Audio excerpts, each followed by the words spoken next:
चलिए आगे बढ़ते हैं। मध्य प्रदेश में कांग्रेस अपने तेज तर्रार विधायक जीतू पटवारी के बजट सत्र से निलंबन के मसले पर फिलहाल शांत हो गया है। कांग्रेस ने 13 मार्च को कार्यवाही के दौरान इस मुद्दे को नहीं उठाया। बड़ा सवाल यह है कि क्या कांग्रेस इस मामले पर सरकार से दो हाथ करने से बच रही है या पार्टी की गुटबाजी का शिकार जीतू पटवारी को होना पड़ रहा है। देखिए इस रिपोर्ट में।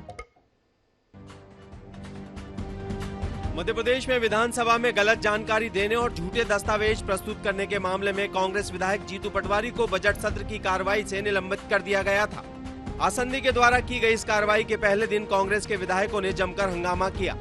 हंगामा दूसरे दिन भी जारी रहा। इसके बाद विधानसभा की कार्रवाई 13 मार्च तक के लिए स्थगित कर दी गई। विधानसभा की कार्रवाई शुरू होने के बाद कांग्रेस इस मुद्दे को लेकर शांत हो गई और सदन में इस मामले को लेकर विपक्ष की कोई प्रतिक्रिया सामने नहीं आ रही है।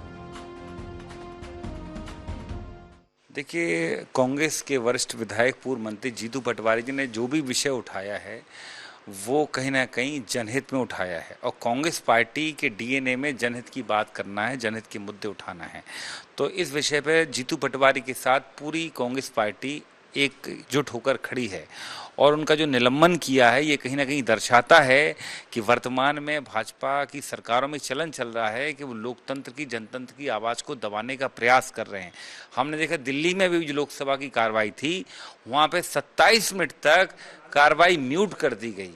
तो ये स्थिति है वर्तमान में। मतलब ये स्पष्ट है कि भारतीय जनता पार्टी, शिवराज सरकार जनतंत्र का गला घोंटने वाली है। और जहाँ तक जीतू पटवारी की बात है, मैं फिर कहता हूँ पूरी कांग्रेस पार्टी पटवारी जी के साथ एकजुट है। कांग्रेस विधायक जीतू पटवारी के निलंबन की बात करें तो सदन में पर्यटन निगम के बिल प्रस्तुत कर बीजेपी कार्यकर्ताओं को भोजन कराने का आरोप लगाया।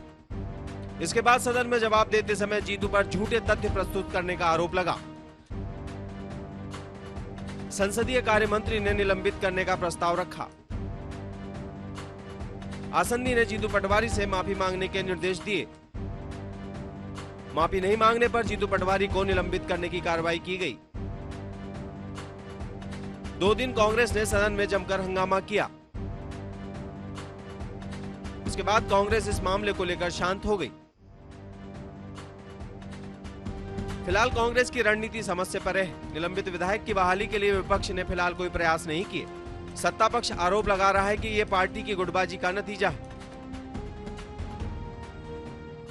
देखो, कांग्रेस में कोई किसी के साथ नहीं है, क्योंकि कांग्रेस में साथ का रिश्ता नहीं है, कांग्रेस में आघात का रिश्ता है। कौन किसको कितना आघात पहुंचा सकता है, कांग्रेस यही खेलती है।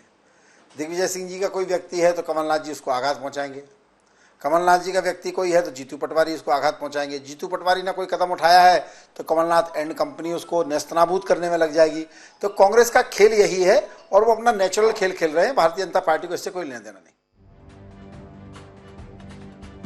विधानसभा का बजट सत्र अंतिम चरणों में है। ऐसे में या तो सत्ता पक्ष और विपक्ष के बीच में कुछ डील हुई है या फिर कांग्रेस किसी रणनीति के तहत अपने ही विधायक से माफी मंगवाने के पक्ष में नहीं है। INH न्यूज के लिए भोपाल से प्रिंस गुप्ता की रिपोर्ट।